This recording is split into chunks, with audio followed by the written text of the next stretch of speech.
Shall we start?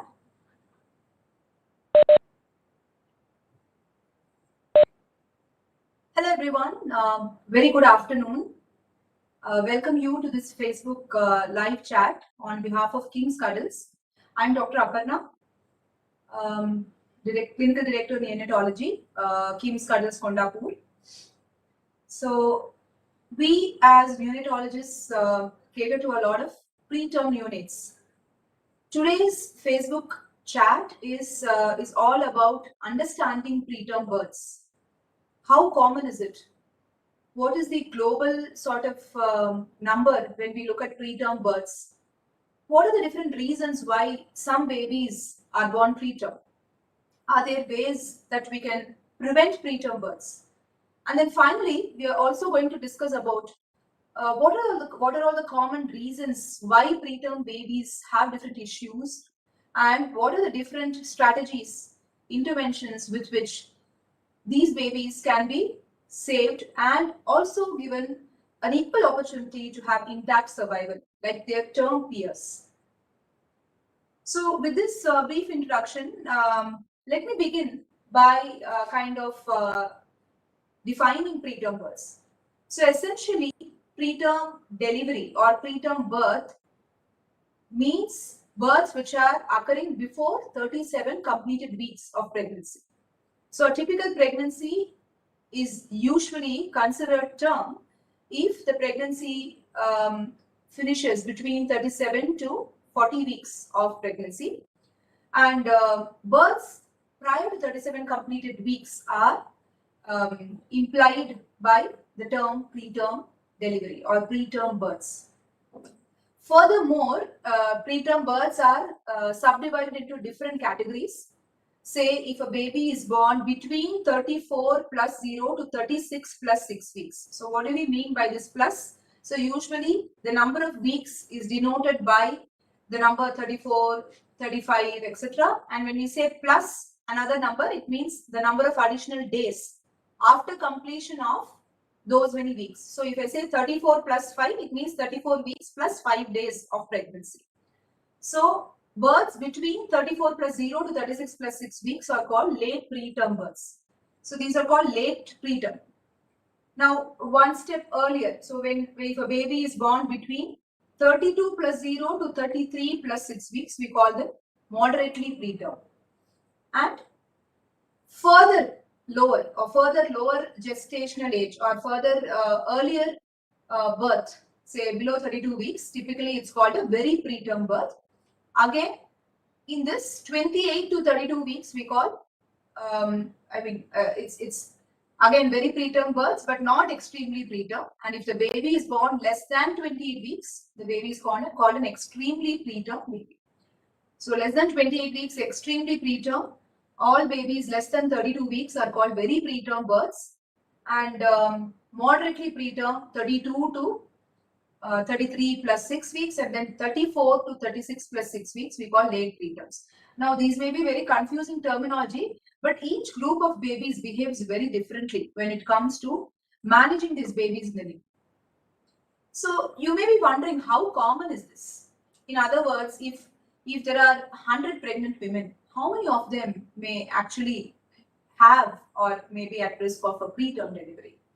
Now, not to scare anyone, but the typical incidence is almost, 1 in every 15 pregnancies. So if on an average we have, say, in a hospital there are, say, 100 pregnant women, maybe around 10 of them or 11, 12 of them may end up with preterm births. So this is overall, if you see, it's quite a big number. Now, when we look at the statistics across the world, the highest number of preterm births occurs in our country, in India. So almost 1 million babies are born preterm. Not just 1 million, sorry, 3 million babies are born preterm just in India. So it's a huge burden when we consider the entire nation, and when you look at global statistics also. So Now, furthermore, if we were to kind of look at the actual burden, they say that 15 million babies every year are born preterm. So it's a very major or a very common issue when we look at it globally, and also when we look at the burden it has on the overall child survival and under 5 morbidities. It is seen that preterm babies contribute significantly various morbidities, and also it's one of the leading causes of childhood death. So that's why it's so very important to understand why this problem happens and how all we can actually try and do our bit in helping in giving these babies their maximum chance to survive. Now, we may all have a notion in our mind. So if the baby is born small, baby is born preterm, the baby may actually not have a good chance to live. But this whole discussion is actually to trash that notion. In fact, 90% of preterm babies can actually survive if we just provide them the bare, simple level of care. Now, when we say simple care, it just means helping these babies remain warm or maintain normal temperature. Number two, giving them optimal nutrition in the form of milk whenever they are eligible, or in the form of parental nutrition or intravenous solutions. Three, preventing infections. So keeping them safe from infections such as bacterial, viral infections, umbilical infections, infections of the urinary tract, etc. And a very, very important aspect, which is last but not the least, is the family's involvement in care. So let's discuss about these things a little bit later, after we just look into why preterm births happen. So we just discussed that preterm births are extremely common. We have 15 million babies being born preterm every year. India contributes to a very large number of preterm deliveries. We have 3.5 million babies who are born preterm. Now, why are babies born preterm is the next question that comes in logically. So there are various factors which come into play. Some of them are biological. Okay, they may be to deal with the maternal characteristics. Some of them are to do with the placenta. Some of them are to do with the baby per se.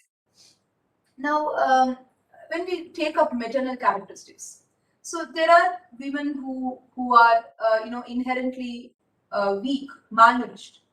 They may not have the optimal body mass index. They may be short in height. They may be, what we say, wasted. Their weight may not be enough to even support a healthy pregnancy. Or there may be women who are having to do a lot of, stressful physical work during pregnancy. So especially women who are engaged in a lot of physical or manual labor, women who tend to stand for long duration of hours as a part of their work or their office routine, or women who have other uterine factors. So commonly there is a problem called cervical incompetence. So this is a problem where the mouth of the cervix tends to give way after a certain period or duration of pregnancy. There may be some other women who are born with some abnormal conditions in the uterine shape or structure. So we have something called bicornate uterus or a septate uterus. So these are all situations where the uterus may naturally not be able to hold the pregnancy beyond certain weeks of pregnancy. Then we have women who have had multiple babies earlier. So we call them multi-para or grand multi-para. So say after 3 babies, or after she has had previous preterm deliveries per se. So if there has been a previous preterm baby or even a preterm miscarriage, sometimes these things, these factors can also lead to a subsequently high risk of preterm birth.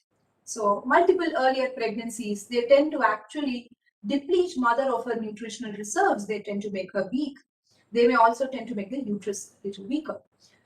And repeated procedures like artificial termination of pregnancy. So when this curettage and dilatation is done in the past, sometimes this can also predispose to a preterm birth. Now, there are some other conditions where the mother may have to be delivered preterm because of some problems, medical problems that she has, say uncontrolled hypertension, uncontrolled sugars, diabetes, or if there are other problems like renal problems or Apla syndrome is something we see very often, which is it's autoimmune condition where there are antibodies in the mother's system against some antigens where the placenta may not really function normally. Or you may have a mother with some severe heart problem where continuing pregnancy may actually put her at a greater risk. So these are all some maternal problems.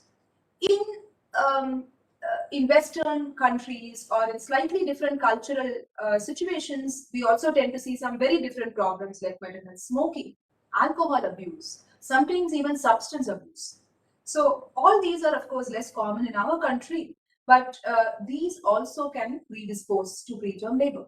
So exposure to tobacco, nicotine, alcohol, then substances of abuse, all these can also predispose to preterm labor. So, in short, a nutshell description would be any mother who has some kind of restraint to a normal, physical, intellectual, mental health during pregnancy. Now, a very important component is also the mental health. So, although not always a contributing factor, mothers are undergoing lots of stress during pregnancy, say family conflicts or separation from the partner, the husband, all these factors can also, depression, all these factors also may indirectly predispose to preterm births. A very important factor figures here is of genetics. Although not very clearly established, there definitely seems to be a pattern of genetic predisposition to preterm births. So if there is a family history of previous preterm delivery, the subsequent delivery, the chances of preterm birth go up significantly. Similarly, if the mother's mother or the mother's sister had a preterm birth, again there is a higher chance of preterm delivery. So all this implies that there could be a genetic predisposition to preterm births. Now, in addition to all this, there are some other factors. Let's take up the baby related factors. Now, what all can the fetus or the newborn baby have which may predispose the baby to have a preterm delivery? So, one of the important things is having multiple babies, so twins or triplets. So, it's said that the average pregnancy duration of twins is usually around 36 weeks, and if you see triplets, it's a little shorter. It may be just around 33 weeks. So this is all because of mostly mechanical factors, because beyond a certain level or a certain combined weight, the uterus gets so stretched that there is a higher predisposition to preterm delivery or preterm labor. And also when there are multiple babies, the mothers also tend to have a higher risk of medical problems, again like hypertension and diabetes, etc., due to which the baby may have to come out a little earlier.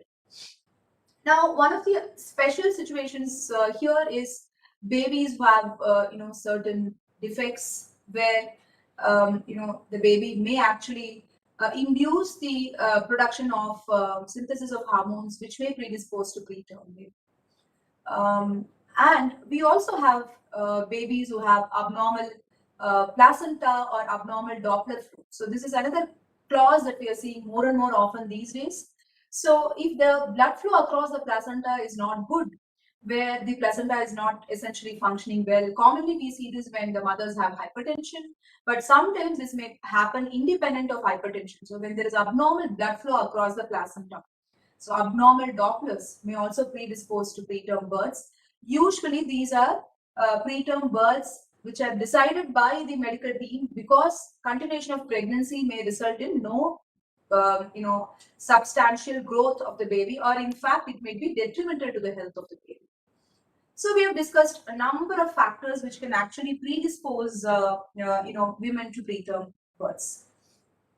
Now, having understood this, let's also try to understand where and when does preterm delivery generally happen. So when I mean where, in which parts of the world? Now, unfortunately, the poorest of countries have the maximum burden of preterm births. So, lower and middle income countries, typical term that is used in medical literature. So, these are countries like India, Pakistan, Nigeria. These are all the countries which also have maximum burden of preterm births. One is because our populations are huge, and we also have a large number of deliveries. But also in terms of the proportions of preterm births, among 100 deliveries, the relatively higher proportions of preterm births also happen in the poorer countries.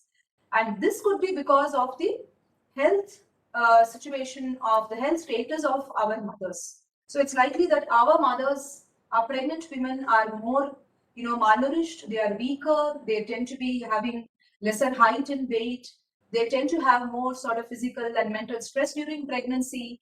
They may sometimes belong to some parts of the country where access to healthcare may not be very optimal.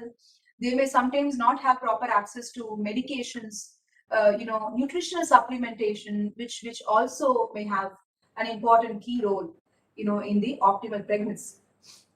So, another important factor here is the role of a few infections in predisposing to preterm delivery. So, although not very commonly demonstrated, there are a lot of subclinical uterine infections which may silently contribute to preterm births. So, for instance, we have what we call the torch group of infections, which torch is something which we use like an acronym. It's a group of parasitic and viral infections which may kind of get transmitted during pregnancy, and some of them may predispose to a preterm delivery. We have some other sort of infections due to atypical bacteria, which go by different names. So we have something called ureoplasma, ureolyticum. We have chlamydia, mycoplasma. So these are all much, rarely isolated or proven bugs, but these are all said to have an important role in causing silent infection in the mother's uterine lining, and these can also predispose to preterm delivery.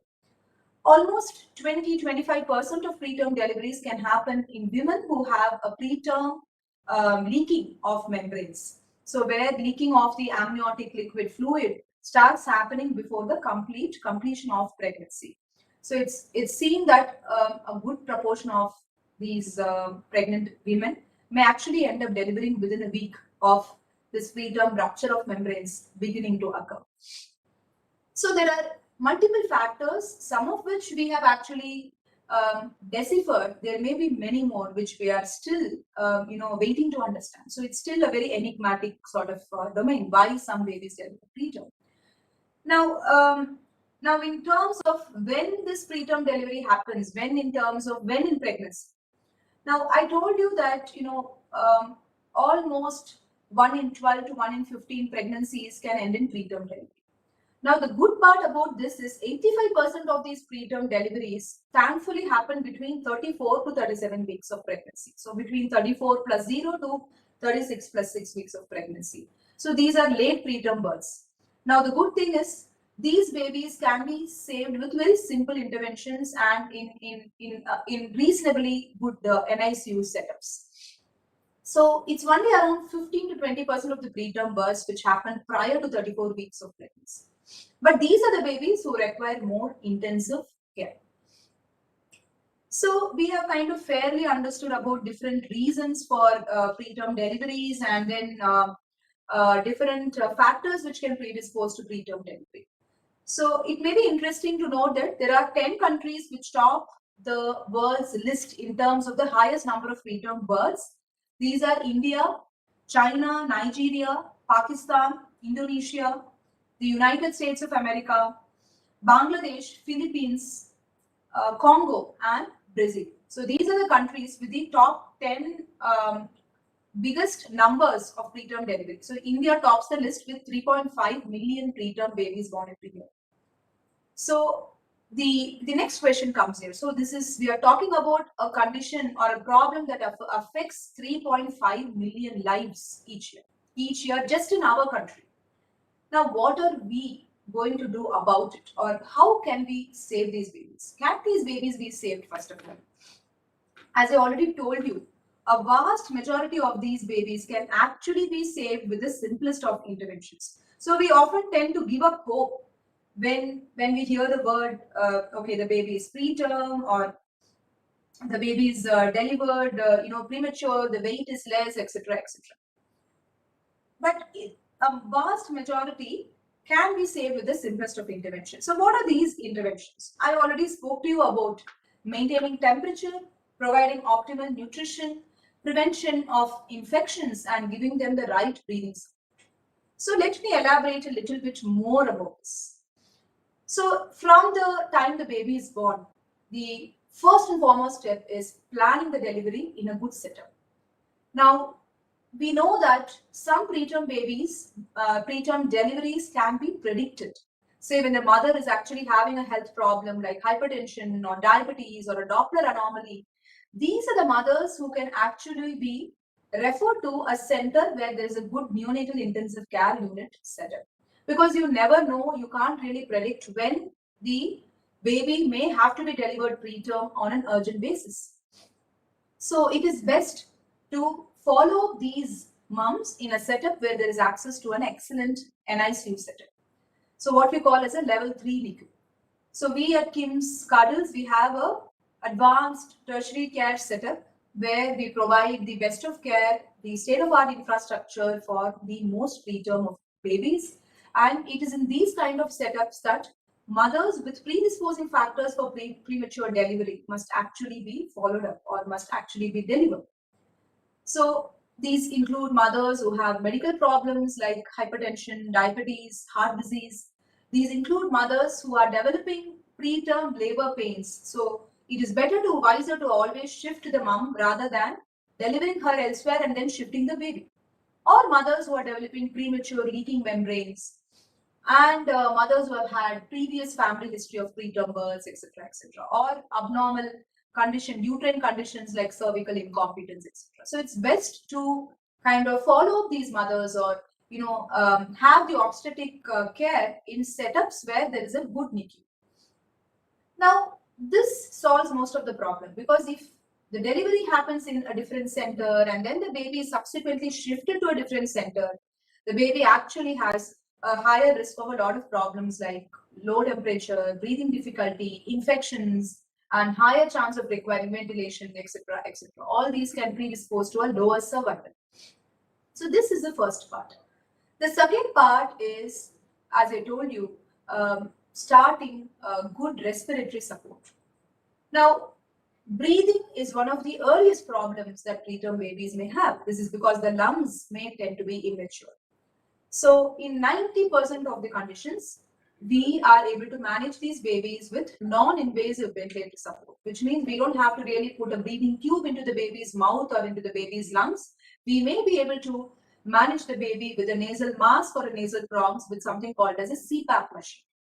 Now, centers which have a CPAP machine and access to the medicine, which is called as surfactant is a medicine which helps to improve the lung expansion.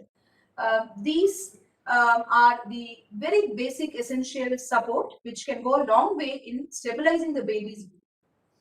Now, subsequently, the baby may require screening for some cardiac conditions, particularly a small hole in the heart, which is called as a patent ductus arteriosus, PDA.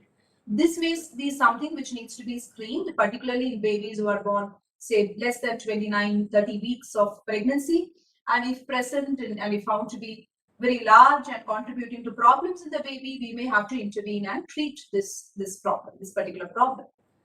The next important facet of care of a preterm baby is keeping the baby warm. In fact, this even starts before the breathing stabilization, I would say. Now, this implies helping the baby maintain a normal temperature, which is between 36.5 to 37.5 degrees Celsius. Now, how is this possible? Now, although simpler, easier said than done, the number of things which are required to keep the baby warm, they are not very sophisticated. So first and foremost, the baby should be delivered in an environment where the temperature is more than 26 degrees Celsius, where the room temperature or the ambient temperature is more than 26. And then we have specialized warming devices such as warmers, radiant warmers, or small boxes called as incubators. You may have seen them in pictures. So these are glass or plexiglass boxes which sometimes come with a dual wall and which help in keeping the baby's immediate microenvironment warm. Now, it is also very important to keep the humidification of the ambient environment very high. It is because the babies tend to lose a lot of water through the skin. So these we call as insensible water losses. So because of this, the baby may lose a lot of water vapor and may become dry and cold also. So in order to prevent this, we provide humidification in the incubator. So you may find a lot of mist on the walls of the incubator. This is because the air within the incubator is actually humidified and moist. Then we also have some specialized plastic bags or plastic wraps in which we keep these babies immediately after the babies are born, and then subsequently we shift the baby to a radiant warmer or to the incubator. Very, very important, whenever the babies become a little stable, we start putting the babies on the mother's skin for providing skin to skin contact, and this is called as kangaroo mother care. Now, kangaroo mother care has literally revolutionized the care of a preterm baby and has made it so demystified and less complex. So, kangaroo mother care is a simple technique wherein the baby is placed in skin to skin contact over the mother's chest and abdomen, and this provides warmth to the baby, helps mothers in improving breastfeeding, and prevents infections, and overall, it reduces death among preterm population. So these are all the interventions which are not extremely sophisticated or complicated, but help in keeping the preterm babies warm. So this covers the second important facet of their management. Now we spoke about breathing stabilization and then keeping the babies warm. The third important facet is providing optimal nutrition. Now, nutrition is not a very fancy thing, but we must remember that preterm babies have a lot of constraints in reaching optimal nutrition. Now, why does it happen? So, for one, they are inevitably small, their intestines are immature, their body is still not adept for complete feeding like term babies do. They may have weak sucking, weak swallowing, and coordination of sucking, swallowing. So, they may not be able to breastfeed until and unless they are fairly mature or more than 34-35 weeks of pregnancy. But most other preterm babies may not be able to actually breastfeed, or for that matter even be able to assimilate large quantities of milk when given right from birth. So they are required to be started on milk in a very slow graded fashion. I wouldn't say very slow. It has to be kind of balanced based on the existing scientific protocols and the baby's maturity and stability. So we have standard protocols now here at Kim's Cuddles as to how much volume of milk must be started on day one and how quickly it must be increased on day-to-day basis. Now, until the baby is able to take milk in significant quantity, how do we support the baby's nutrition is the next question. And this is done by specialized parental nutrition solutions. So we have IV preparations of protein, fat, glucose, multivitamins, and we have electrolyte solutions like sodium, potassium, calcium. All of this is available now as IV.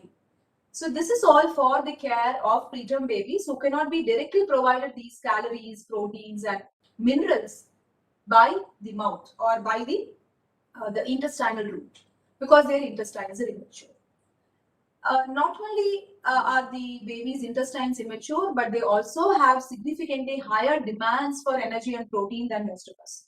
Now, you see an average adult who say weighs 60 kilograms may on an average require something like 2000 calories of energy for the entire day, which is something like 40 or 45 calories per kg.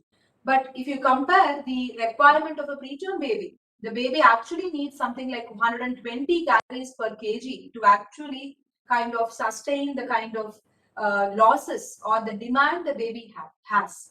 So for every kilogram body weight, the energy requirement or demand of the preterm baby is actually much more. And this can obviously not be met even when the breast milk is given at maximum quantity. So we actually find some other special solutions to actually give them higher calorie and higher protein. So once the baby reaches feeding and is digesting milk well, we actually add some fortifiers or powders which can actually increase calories, proteins, and even vitamins and minerals for the preterm baby. Until the time that the baby reaches good quantity, significant quantity of milk, we support them with IV solutions like Parental Nutrition.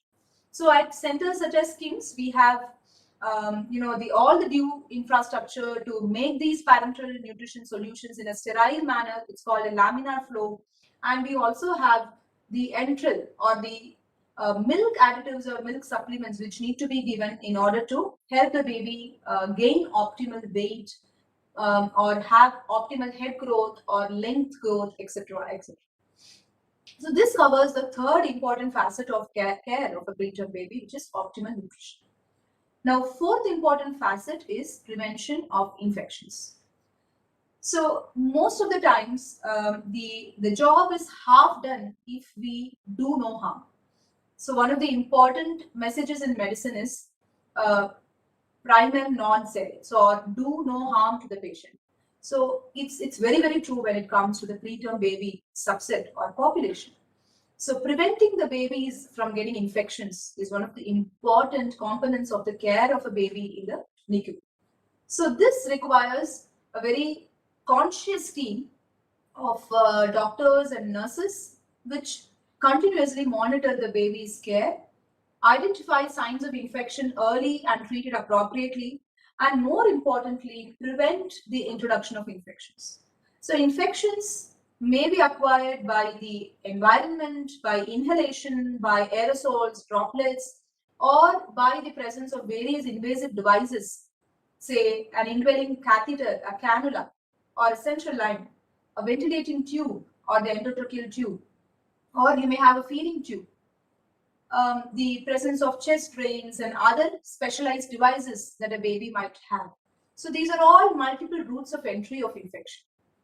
Now, even for a healthy adult, if you were to have a cannula for a long time or a urinary catheter for a long time, any of us would be having a substantial higher risk of infection.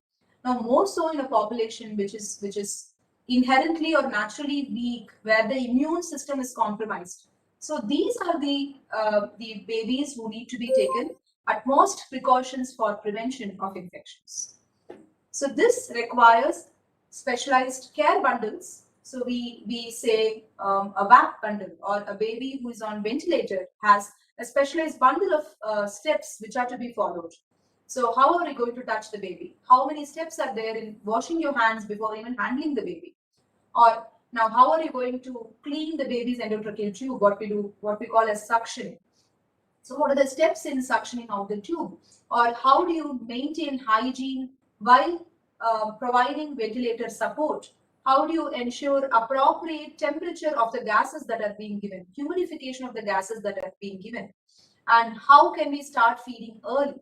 So these are all the steps when it comes to a baby who's on ventilator. Similarly, a baby who has an IV line, a baby who has a central line, a baby who has a feeding tube, in every such situation or in every procedure which is done for taking care of the baby, be it giving surfactant to the baby, be it inserting a line or a cannula for the baby or a urinary catheter for the baby or preparation of milk for the baby, each and every step needs to be done with utmost diligence in order to prevent infections. Again, it requires a team approach, a great team of nurses, and a dedicated team of doctors, healthcare professionals to constantly, passionately take this forward. So we're very happy again to say that at Cuddles, at KIMS Cuddles, we have rigorous checklists and bundles, which are checklists are the steps to be followed for every procedure that is done for a preterm baby, or for that matter for any baby.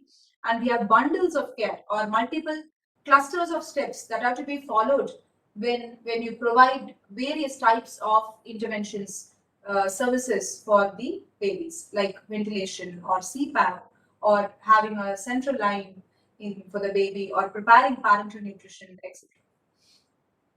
Last but not the least, is the role of the family.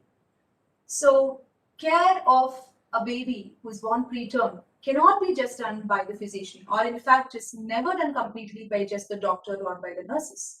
It is only complete when the family gets involved in the care of the baby. So families involvement in not only in care, families involvement in decision making, families knowledge about the processes or the natural history or the natural course of the treatment duration, the details of the treatment, and about the outcomes that we expect is very, very important for keeping the mom and the dad of the baby informed, motivated, and supportive in the care of the baby. So this is a very, very vital step which takes the care of preterm babies a lot of miles ahead. Now, last but not the least, what are different agencies doing about preterm deliveries? So we have the World Health Organization, or the WHO. So they brought out a report called Born Too Soon in 2012, where they spoke in detail about a lot of these things which we just discussed, like the reasons, causes for preterm delivery, the actual, numbers, the demographics of preterm deliveries, which are the countries which are most affected, at what point in pregnancy do preterm deliveries often happen, and what are the simple steps that can be taken to prevent deaths as well as morbidities in this population. So a lot of people have done a lot of work in this direction. Very important is unless and until the appropriate care for the sick and small newborn is done appropriately, we will not be able to curtail childhood mortality, childhood morbidities, and we will not be able to, look at a healthy future community. After all, today's children are the future of the world, and prematurity contributes to the highest burden of deaths among childhood age. So the optimal care of preterm births is very, very important for ensuring a healthy future. Now, we have discussed about how we take care of preterm births after the babies are born. But there are some steps which can be done to also prevent preterm deliveries to some extent. Now, first and foremost, when it comes to primordial prevention or the preventive steps in every pregnancy, irrespective of the mother, whether the mother has risk factors, whether there is family history, whether there is a genetic predisposition, is the following. First and foremost, ensure that the overall nutritional status of the mother is well taken care of, and preferably the mother should be in the best mental state in order to carry forward a healthy pregnancy. So this includes ensuring an optimal BMI, body mass index, ensuring good physical health, being free of various diseases, being free of addictions to alcohol or smoking, having the right kind of social milieu or environment, and remembering also that the incidence of preterm deliveries keeps increasing with number of pregnancies more than 3. Very important that mothers get screened for blood pressure, for hypertension in their visits starting from early pregnancy, because it's been seen that undiagnosed hypertension can predispose to preterm births. Again, when it comes to micronutrient supplementation, so what do we mean by micronutrient? We have macro and micronutrients. So the nutrient moieties which are taken in relatively small quantities, but also have confer a lot of health benefits, we often call micronutrients. So it's been seen that among the micronutrients, a balance of supplementation of calcium, phosphorus, particularly calcium, has been found to actually reduce the incidence of preterm deliveries. So it's very important that you consult your obstetrician and discuss about the role of calcium during pregnancy. So it is to be remembered that despite being a tropical setup, even in nations like India, vitamin D and calcium deficiency is exceedingly common among pregnant women. So do discuss with your obstetrician and about the role of calcium supplementation. And the World Health Organization, as well as a lot of other obstetric bodies, have come out with recommendations of the dose of calcium that is to be taken. Typically, it is to be started from something like 12 to 16 weeks of pregnancy, and it is continued until even after the baby is born, and it's found to have an important role in preventing hypertensive disorders in pregnancy, as well as the incidence of preterm births. So in some particular predisposed groups of population, it was previously found that giving a low dose of aspirin is actually helpful. And current study is also looking at aspirin even in women with low risk of preterm births. So there seems to be a very interesting and important role of low dose of aspirin, say at around 80 milligrams per day, taken from very early in pregnancy, also seems to have a role in preventing prematurity. And one cannot overemphasize the role of optimal calorie protein intake during pregnancy, not only for prevention of prematurity, but also to prevent low birth weight babies, for optimal growth of the babies. Now, again, very, very important role of early booking, regular antenatal care. Although these are not clearly evaluated in studies, it's obviously, it's an obvious fact that the quality of antenatal care, the regular timings of checkups, and antenatal screening, and getting the obstetric scans done at the right center at the right time all go a long way forward in identifying any problems, any deviations from normalcy, and ultimately all this can accumulate in prevention of prematurity. So these include getting your your dating scan done early, confirmation of uterine pregnancy, then getting subsequent screenings done. If there are any high risk factors, your obstetrician may suggest a test for ruling out, gestational diabetes, a glucose challenge test, or a GTT, glucose tolerance test. Getting the scans done, at the right points of time. Getting the what we call as the anomaly scan between around 18 to 22 weeks of pregnancy. Again, at the right center with an expert fetal medicine specialist. All these are very, very important steps. Now, in women who develop some problem, like say a suspicion of preterm labor contractions, it's very, very important to give a medicine called as antenatal steroids. So, among all the medications which are found to be useful in the improving the survival of preterm births, one of the most important things is providing a course of antenatal corticosteroids to the mother. So there are two different injections, betamethasone and dexamethasone. Both have their relative pros and cons, but one of these steroids has to be given for a mother who is at risk of preterm delivery. Now, very often this is identified by a cluster of symptom signs like mothers with hypertension, leaking PV, or preterm contractions, or multiple births, etc. Sometimes there may not be sufficient time when there is a sudden onset of, premature labor pains, but at least giving one dose, if not the complete course of steroids, also is very, very beneficial. Similarly, there is another medication called Magnesium Sulfate, which also is found to improve the neurological outcome of a preterm baby if given to the mother at the appropriate time. So if there is a suspicion that the mother may deliver preterm, you may have to discuss with your obstetrician, your consultant, about the role of some of these medications. Most of the time, these would be administered as default. Now, when mothers develop rupture of membranes, there is a role for giving antibiotics. The multiple antibiotics have been studied and they have their own benefits, and some may come with some side effects, but the best antibiotic that is to be used when there is a situation where there is preterm leaking of membranes is to be discussed again with your doctor.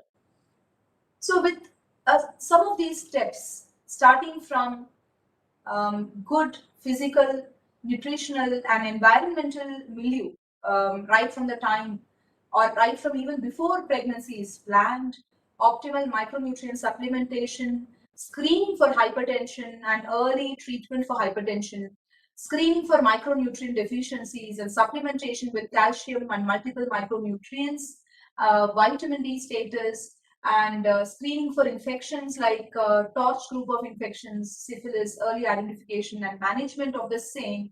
All of these can go a long way in the prevention of preterm births. And when preterm births are inevitable, unavoidable, then there is a role of some maternal medications like antenatal steroids and magnesium sulfate.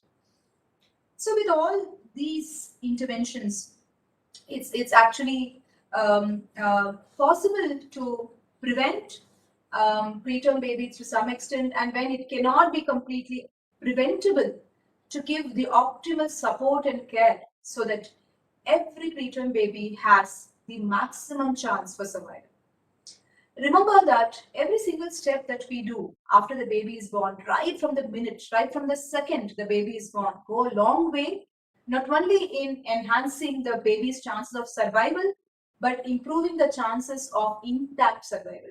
The survival with optimal neurodevelopmental outcomes. This includes safe use of oxygen, preventing very high oxygen saturation levels, giving optimal nutrition, breast milk feeding, maintenance of temperature, kangaroo mother care, maintaining normal temperature. Remember, every baby, be it preterm or term, deserves a chance to optimal survival. And this can be ensured only when the delivery happens optimally in a high-risk center, or when there is immediate access to a high-risk perinatal center. So this can go a long way in preventing disabilities, preventing deaths, preventing developmental delays in this vulnerable population. Remember, they are just born too soon, but they deserve every right to survive and every right to an optimal survival. If there are any questions, I will be happy to take them up. Any questions in the chat box?